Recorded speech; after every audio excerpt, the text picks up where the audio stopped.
everybody, so I thought today I'd share with you a recipe I'm making for a simple Southwestern, something in the States it's called a Tater Tot Casserole. So tater tots are these little, almost like mini croquettes that you can buy frozen in the States. They're a bit of a standby for family meals. Kids like them with, fish fingers and peas or chicken nuggets or stuff like that. Quite a popular dish in the States, I think it's been around for years, is something called Tater Tot Casserole. And it's essentially meat with vegetables and sauce mixed in, and then the tater tots on the top. Now you can't get tater tots here as far as I'm aware, but I sort of vary it with something I can find here at Tesco's. So in the casserole dish here, I've just got a package of mince that I've just browned in the skillet, and then when it was nearly done I added in 2 teaspoons of chili powder and a teaspoon of cumin to give it that southwesterny kind of Tex-Mexy kind of flavour profile. So that's in the bottom of the casserole. Now I'm going to add into that a couple of good handfuls of frozen green beans. They can be the sliced ones or the fine ones, whichever you have. A can of mushroom soup, a can of chopped tomatoes, which I've just drained the really liquidy part off. Obviously they're chopped tomatoes, so they are quite juicy, but you just want the really liquidy part gone. The mushroom soup is a cream of mushroom soup, and then I've got a can of this sweet corn and peppers. I used it the other night in a recipe.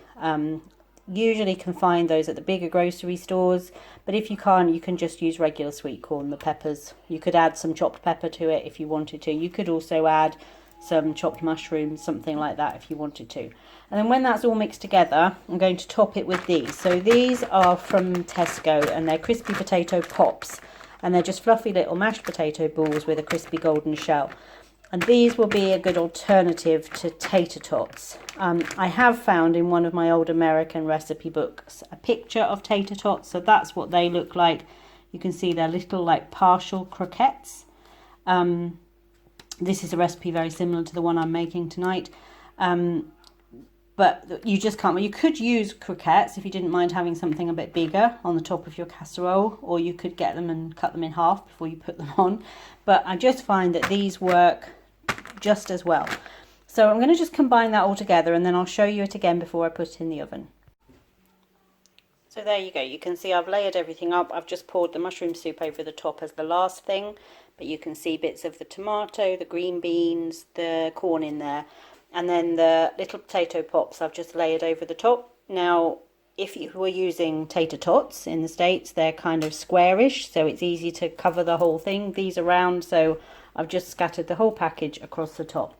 Now I'm going to bake this at about 180 degrees for about 40 minutes. So if you were just cooking the tater tots, tater pops, you'd cook them at a higher temperature on a baking sheet to get them all crispy.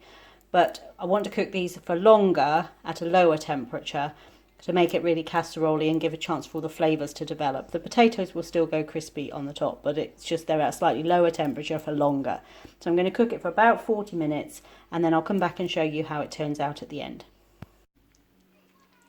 And so there is our finished casserole. So you can see the potatoes have gone nice and crispy. You can hear that on the top, and then underneath you've got the saucy mixture with the meat and the vegetables, which will all just be stirred together as we dish it out. So quite simple, quite tasty. Again, you could change this up with whatever flavourings. You could use kind of Italian style seasonings rather than the Mexican style. You could use whatever vegetables you wanted in it, either frozen or fresh, and just make it your own, really. Good way to get some extra vegetables into a dish that kids tend to enjoy because they like these little potato-y things. So yeah, that's the finished product. So thank you for joining me for this cook along with me. This is the sort of thing I will do recipe videos for, the sort of thing that can be ready quite quickly, but it's quite interesting, perhaps something different that you might not have tried before. But if you like these kinds of videos, then please do give me a thumbs up and let me know. And I'll be happy to look at doing perhaps one a week from the menu that we've got on a week where I can fit it in. Sometimes I'm away with work or just really busy and I just wouldn't have time to do a full video. But if I do, I'm happy to try to find a recipe from each week's menu that I think would be of interest to you all. But if there's particular things that you'd like to see, then please let me know.